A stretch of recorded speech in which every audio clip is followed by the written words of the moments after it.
Pourquoi de nombreux croyants stagnent malgré les prières? Premièrement, l'obéissance, un grand test pour réussir, pour devenir grand, pour en avoir de la bénédiction. Les témoignages que vous entendez, c'est ceux qui s'alignent à la parole de Dieu et ils mettent ainsi Dieu en fonction pour mettre en pratique ces paroles dans leur vie. C'est ceux qui se confient à la parole de Dieu et Dieu répond en confirmant ces paroles par des témoignages. Les témoignages sont des confirmations des paroles que nous mettons en pratique. Aucun peut en avoir le prochain niveau, la prochaine dimension de la bénédiction sans toutefois passer par le test de l'obéissance. Personne ne peut expérimenter un certain niveau de bénédiction sans toutefois passer par le test courant de l'obéissance. Du thème, pourquoi de nombreux croyants stagnent malgré les prières, une destinée valable dépend d'une cause. Une destinée qui sera viable dépend d'un prix. Et c'est le prix de l'obéissance. Le prix de l'obéissance. C'est comme il est écrit dans Deutéronome 28, le verset 1.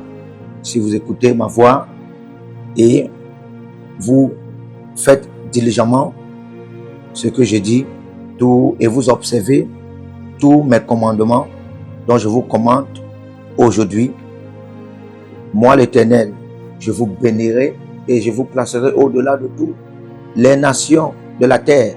Et ça, c'est là la responsabilité dans la dimension de l'obéissance. Et du verset 2 au verset 3, Dieu continue à parler là des bénédictions qui vont suivre l'obéissance. Toutes ces bénédictions viendront. Ton terrain sera béni. Toutes ces bénédictions seront vers vous. Tu dois te réveiller pour payer le prix de l'obéissance à l'heure. C'est la seule garantie pour un changement d'histoire. Nous tous connaissons que déclarer que je suis malade, ce n'est pas une excuse pour écrire un devoir. Quand tu seras guéri, tu vas l'écrire. Quand même tu vas vouloir changer une autre classe, chaque fois que tu seras prêt, tu vas écrire le même test.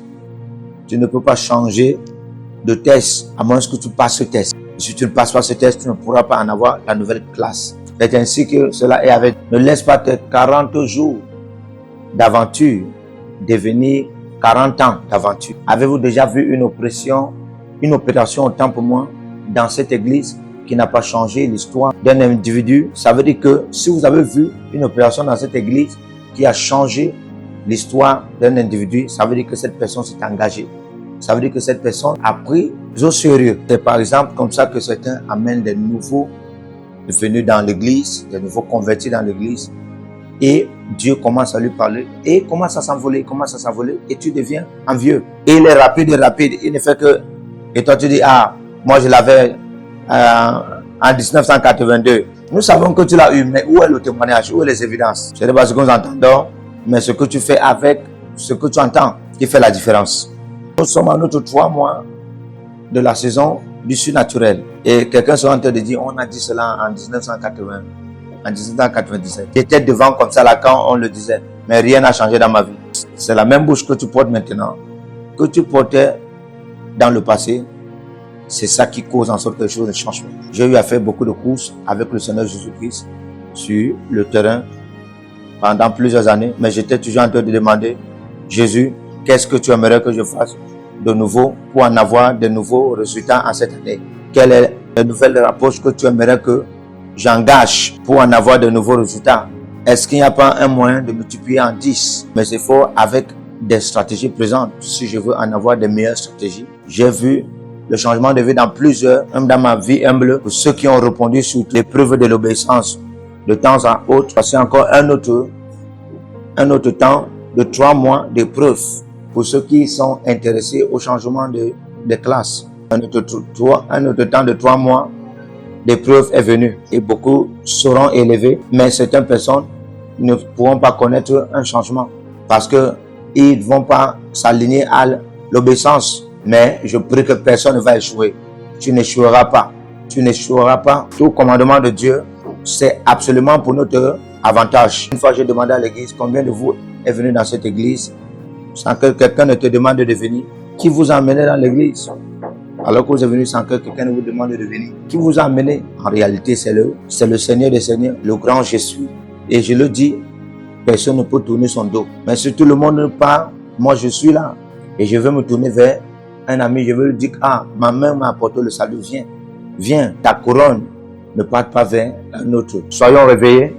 Considère ceci, c'est la reçue de l'épreuve qui introduit les croyants dans le prochain niveau de changement de leur histoire dans leur vie. C'est pourquoi il est écrit, Dieu ne fera rien sans révéler ses secrets à ses prophètes. Amos 3, le verset 7. Soyons réveillés. Parlons de la sanctification, c'est profitable à toutes choses. Notre enseignement de cette saison pour amener beaucoup de croyants à en avoir aussi un secret pour le changement de leur histoire dans leur vie. La sanctification est profitable à toutes choses.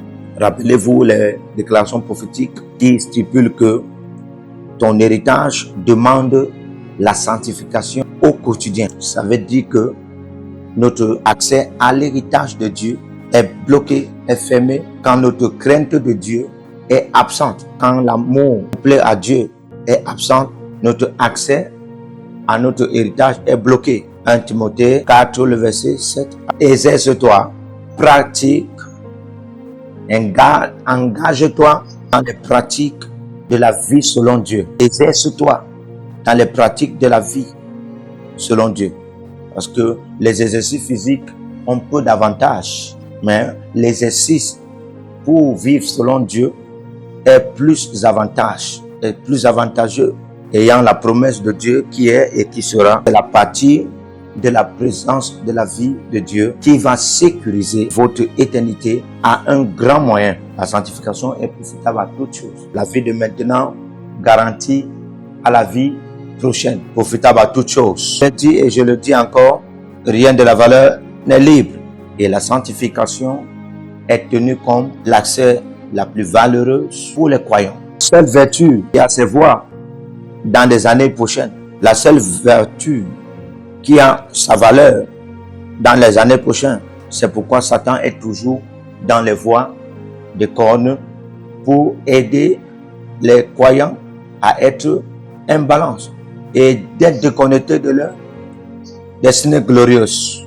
Simon, Satan t'a réclamé pour te tripler comme de saumon. Luc 22, le verset 31. Il veut te sortir de la balance de Dieu. Mais je vais prier pour toi pour que ta foi ne faille point. Nous sommes en guerre contre la vie sans Dieu. Nous sommes en guerre contre le péché. C'est une guerre sanguine. Nous devons donc être concentrés contre toutes ces guerres. C'est-à-dire dans Hébreux 12, verset 1 à 4, pour montrer comment cette guerre est sanguine. Maintenant, nous sommes entourés de plusieurs témoins dans une nuée. Maintenant, abandonnons tout ce qui n'est pas de Dieu, qui peut nous bloquer, et courons avec patience. Regardons en Jésus, le perfectionnateur de notre foi. Le verset 3 dit, considérez-le qui a enduré toutes sortes de guerres, toutes sortes de péchés, lui qui n'a point péché.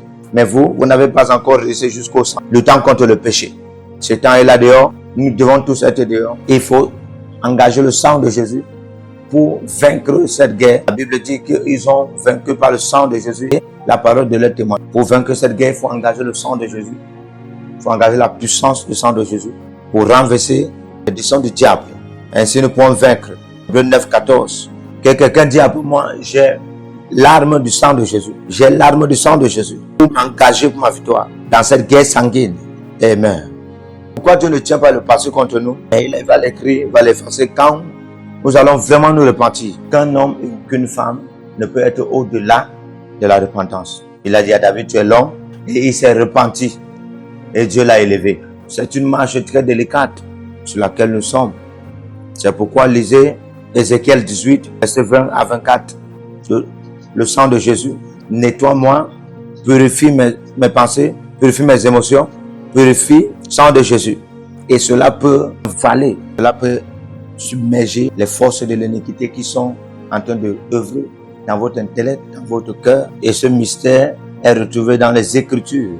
Ce n'est nulle part autre. Seigneur, révèle-moi le mystère de ma domination sur le péché. L'on peut expérimenter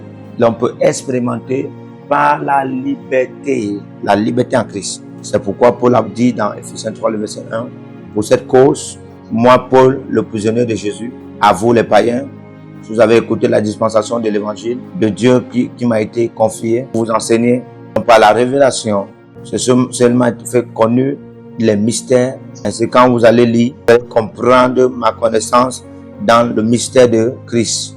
Quand vous allez lire, donc, nous avons accès à ces mystères par la parole de Dieu. Nous allons voir les avantages de la sanctification. La sanctification, parmi d'autres, provoquer la faveur divine. La sanctification provoque la faveur divine. La sanctification provoque la faveur divine. Genèse 39, verset 1 à 4.